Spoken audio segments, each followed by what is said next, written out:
Adam Friedman, Rivals.com, here with Adam Gorney to break down the first release of the new JUCO rankings here on Rivals.com. We've got a top 40.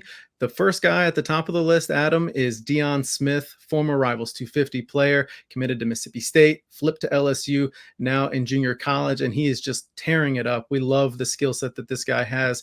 What do you think about his future in the recruiting trail, but also as a player himself?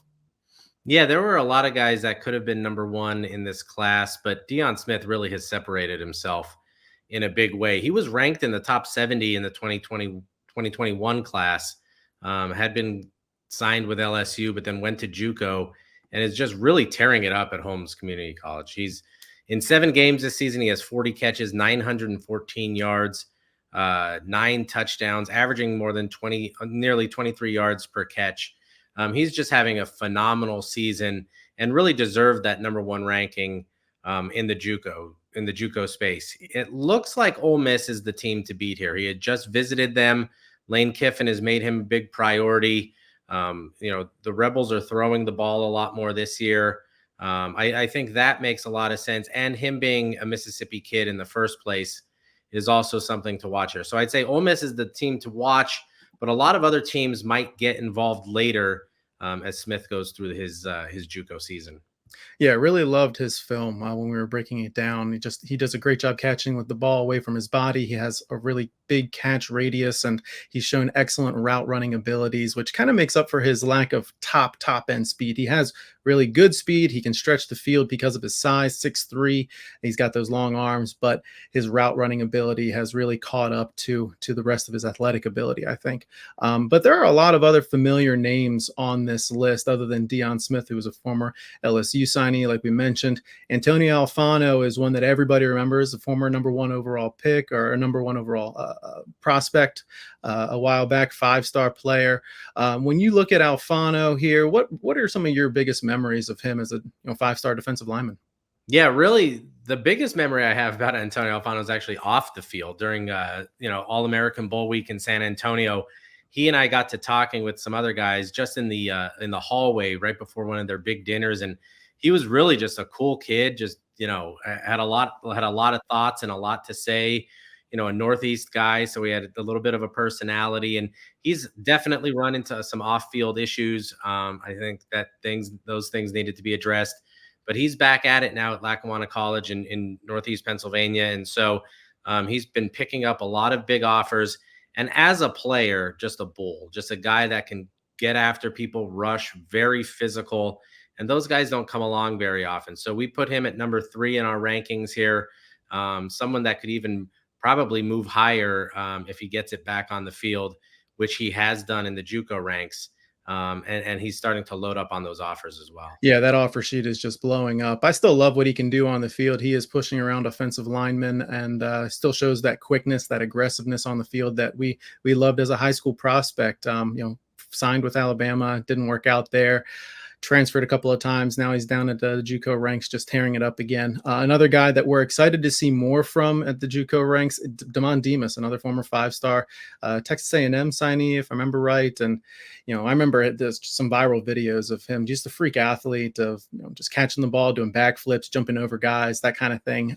When you think about Demas in his recruitment right now at the JUCO ranks, is there anything that really stood out to you when you were researching him? Yeah, I mean he's back at it too, and again, and a lot of guys in the JUCO ranks are there because of off-field issues. He had his own that he's now overcome and is back playing football. In terms of his ability, it's pretty unquestioned. He's long, he's athletic, he's rangy, he has great hands, all of the things that you're looking for as an outside receiver. And really, just think about those Texas A&M receivers over the years. That's exactly who he was. He never really caught on there in a big way and then had off-field issues. So as he's maybe matured a little bit, grown up a little bit, is looking for a second chance here. Purdue and Louisville are 2 of the teams that have been involved with him.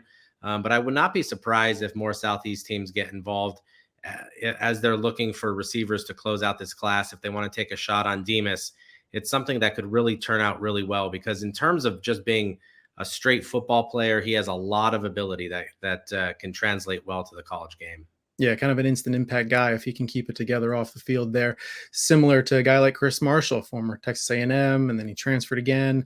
It'll be interesting to see if he's able to catch on with a Power 5 team this year. Two other guys I wanted to bring up, Marlon Dean, former Georgia commit, and Walter Bobb, former Alabama commit. Two super talented defensive linemen, have great options, as a pass rusher, as a run stopper. They've got great frames where they can continue to develop at the Power 5 level. What do we think about those guys and their chances of maybe signing with the Power 5 team? Yeah, when it comes to Marshall, I mean, again, a kid who is incredibly talented on the football field, but just has to stop being a knucklehead off of it. I mean, I'm just going to be blunt. At Texas A&M, he screwed that situation up.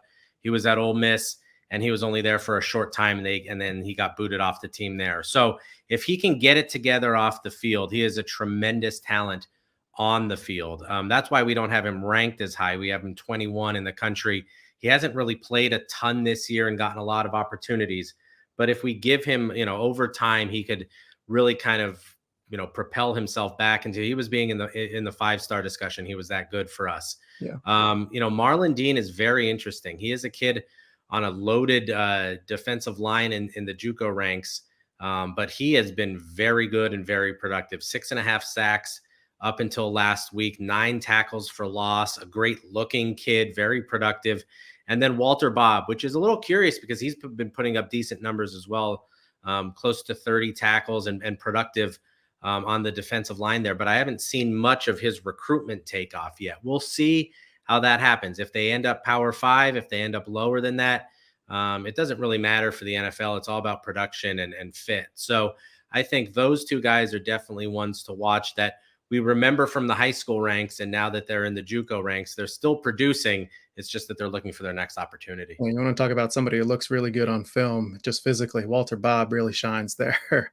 Yeah. uh, there are a few teams already off to a really good start recruiting junior college prospects. One of them is Oregon, number 2 overall prospect, Sione Laulea, I believe is how you pronounce his name, a defensive back, 6'4", long, really just kind of smothers receivers out there. What have you heard about Sione and just his fit at Oregon? Yeah, absolutely. He was a big time target for a lot of schools. Penn State tried to get him. There were some rumors about issues getting him into school there. Mhm. So I think that stopped Penn State in its tracks a little bit. But Oregon got him in, and they're gonna love this kid. He's very long. He's very athletic. He can hit. 6'4" guy who could play corner, can move to safety. But I think they're gonna actually use him at corner because he has that ranginess and that skill. So he's a guy that once he steps on campus could be very, very productive in an Oregon team that looks like they're destined, if not this year, but very soon for a run to the college football playoff. Yeah, that 12-team format's gonna, if not this year, maybe next year for Oregon. They seem like a shoe-in for that. Ole Miss has been doing a really good job for years at the junior college ranks, and this year's no different. They've got 2 4-star commitments, Raymond Collins and Cedric Beavers.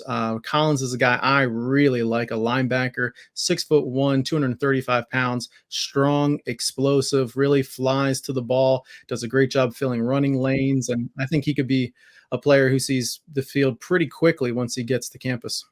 Yeah, that's I think part of the factor here is that there are so many JUCO kids in that Mississippi area that it just behooves Lane Kiffin to go after some of them, especially for roles where he needs help, immediately. If he complains about the transfer portal a little bit, that's perfectly fine. I understand it. If he complains about NIL, that's fine. I understand it.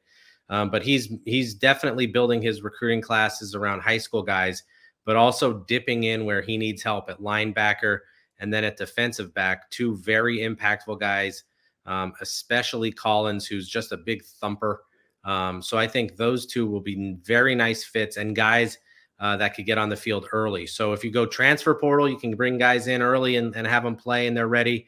If you go JUCO, you find the hungry ones that want to come in and make an impact early. And I think he got 2 in Collins and Beavers. Sounds good. Another SEC team we've heard a lot about in the JUCO ranks lately, Adam, is Auburn. What have you heard about the Tigers and their pursuit of really a handful of junior college prospects on both sides of the ball? Yeah, and that's the thing too, and that's a situation too where Hugh Freeze sees that he needs immediate help. We all know that the Auburn fan base and alumni group do not give coaches a tremendous amount of time or leeway in their pursuit of winning championships. So I think going the JUCO route is going to be important for them. They haven't necessarily loaded up that way yet, but there are a lot of guys. And again, if you're from a JUCO in Mississippi, or some other places around the country, there's a ton in Kansas that are high up there. Auburn is going to be going after these guys. They have a history of getting JUCO players and having an impact there, and then they're going to go and get them again. Guys who, it's sort of like a second portal, where if you can't get the transfer guy that you want, or you can't just completely load up on transfers, you go to the JUCO ranks and get some guys who might have been overlooked, who might have had some off-field issues, who might have had some academic issues, and are looking for a second chance to straighten things out. And there are plenty of them that Auburn's going after. Yeah, hey, Cam Newton was a junior college guy. Yeah. I think the only two-time five-star in Rivals history there. I want to get us out of here on this. The one guy who I really, really like, who I think his recruitment could really take off, small receiver, but really, really fast. Trey Taylor out of Tyler, Texas, just 5'8", 150 pounds. He is super explosive, over 700 yards this year already at the junior college ranks. If you want to find some film and have a good time watching it, check out Trey Taylor from Tyler, Texas. He is so fast. He can return kicks. He can return punts. This guy's great. Yeah, he reminds me sort of like Tutu Atwell, who really shined at Louisville and now is with the Rams, I believe. He's just electric with the ball in his hands. So, going into last week, he had nearly 30 catches, nearly 600 yards. That's 20 yards a catch, 8 touchdowns. He is small, but there are a lot of schools out there looking for those flashy, slot receivers, get the ball in space and let them run. So he's going to find a home. If it is somewhere at the lower level, I think he tears those leagues up. If a Power 5 team is looking for a guy who can really be productive, probably has been overlooked because of his size, go to Tyler, Texas, look at Trey Taylor and give him a shot. Sounds good. Adam, thanks so much for your time. Enjoying these JUCO scouting reports and following their recruitments. We'll have another update on the junior college guys later on in the process.